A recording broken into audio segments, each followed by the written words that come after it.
आज की short analysis में हम डिस्कस करेंगे ई मुद्रा स्टॉक के ऊपर। दोस्तों ये स्टॉक अगर आप देखो तो अक्टूबर 2024 से करेक्शन के अंदर चल रहा है। ओवरऑल अगर आप देखो तो ये स्टॉक ने 2 महीने पूरे करेक्शन में बिता दिए और उसमें भी दोस्तों अगर आप देखो तो स्टॉक ने सिर्फ और सिर्फ यहाँ पर टाइम वाइज करेक्शन दिया है, जहाँ पर 2 महीने पूरे स्टॉक ने एक बहुत बड़ी साइडवे कंसोलिडेशन करी, एक रेंज बनाया, एक स्ट्रॉन्ग बेस बना और अल्टीमेटली इसको ब्रेकआउट किया है। और दोस्तों ये स्टॉक को अगर आप देखो तो यहाँ पर मल्टीपल पॉजिटिव फैक्टर्स एक साथ ब्रेकआउट हुए हैं, जिसके तहत ये स्टॉक करंट लेवल से अपसाइड में 8% रनअप के लिए रेडी है। लेकिन दोस्तों यहाँ पर कोई भी हमारी बाय सेल होल्ड रिकमेंडेशन नहीं है, ये प्योरली एजुकेशन पर्पज से मैं अपना पॉइंट ऑफ व्यू आप लोगों के सामने शेयर कर रहा हूँ। कोई भी पोजीशन लेने से पहले अपने फाइनेंशियल एडवाइज़र को ज़रूर कंसल्ट कर लेना। दोस्तों आप लोग देख सकते हो कि ये वो टॉप था जहाँ से करेक्शन स्टार्ट हुआ था और यहाँ से कुछ इस तरह से downward sloping parallel channel stock के अंदर बनी थी रेंज के अंदर।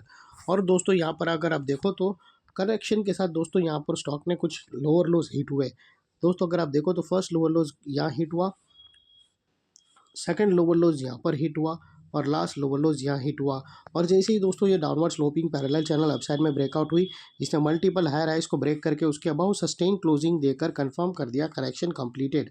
यहाँ पर हमें 2 मेजर पॉजिटिव सिग्नल मिले। पहले तो इसने डाउनवर्ड स्लोपिंग पैरेलल चैनल को अपसाइड में ब्रेक किया, जिसकी वजह से स्ट्रेट फॉल आ रहा था डाउन साइड का, अल्टीमेटली वहाँ पर ब्रेक लग गई। और सेकेंडली इसके अंदर जो लोअर लोज थे वो हायर हाइस में शिफ्ट हो गए क्लोजिंग बेसिस पे, जो हमें कंफर्म करता है कि स्टॉक के अंदर बॉटम लग गई है, करेक्शन कंप्लीटेड और ट्रेंड इसका चेंज होने आया है। करेक्शन का ट्रेंड बाई साइड की तरफ शिफ्ट हो चुका है।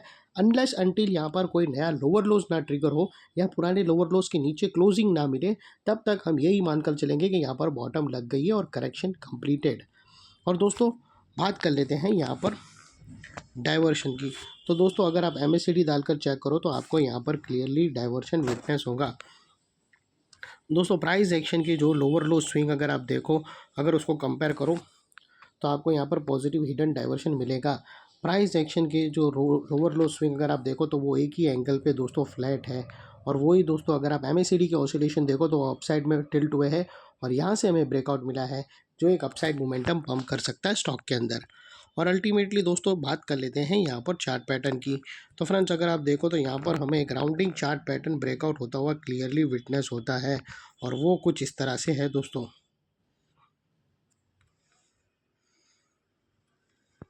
और उसकी जो नेकलाइन निकल कर आती है वो तकरीबन 934 के आसपास आती है। और ये जो इनसाइड रेंज है राउंडिंग चार्ट पैटर्न की, ये तकरीबन दोस्तों 8% की रेंज है, जो ऑलरेडी ये नेकलाइन से ब्रेकआउट हुई है। अपसाइड सस्टेन मूव स्टार्ट हुआ तो दोस्तों स्टॉक 8% तक अपसाइड मोमेंटम दे सकता है। और वो लिहाज से दोस्तों स्टॉक का जो टारगेट निकल कर आता है अपसाइड में वो 1010 का आता है, 1010 का आता है, जो तकरीबन अगर आप देखो तो 8% होता है नेकलाइन से।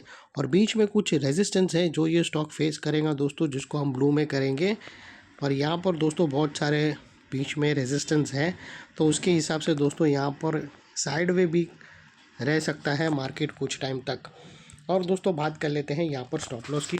तो दोस्तों स्टॉप लॉस के लिए आप अपने एडवाइज़र को पूछकर ATR की हेल्प ले सकते हो, या ब्रेकआउट कैंडल के लो के नीचे या फिर नियरेस्ट लोअर स्विंग। जो भी स्टॉप लॉस रखो दोस्तों, इतना मेक श्योर करना कि आपका risk to reward ratio at least 1:2 या मिनिमम 1:1.5 रहना चाहिए।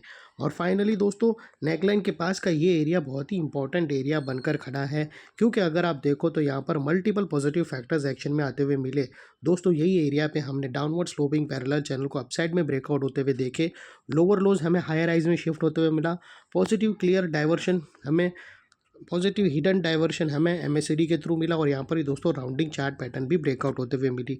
तो वो लिहाज से दोस्तों ये एरिया जो अभी तक एक स्ट्रॉन्ग रेजिस्टेंस था वो अल्टीमेटली स्ट्रॉन्ग सपोर्ट बनकर खड़ा है। और इतने बड़े स्ट्रॉन्ग सपोर्ट के नीचे क्लोजिंग बेसिस पे आप लोगों का स्टॉप लॉस रहना चाहिए, जो आसानी से ट्रिगर ना हो। और बाय एनी चांस अगर क्लोजिंग बेसिस पे आपका स्टॉप लॉस ट्रिगर हो जाता है तो दोस्तों नो इफ नो बट सीधा स्टॉप लॉस देकर ट्रेड को वाइंड अप कर देना चाहिए। ये थी हमारी शॉर्ट एंड स्वीट एनालिसिस। अच्छी लगी तो प्लीज़ चैनल को लाइक शेयर सब्सक्राइब ज़रूर करना। थैंक यू, जय हिंद।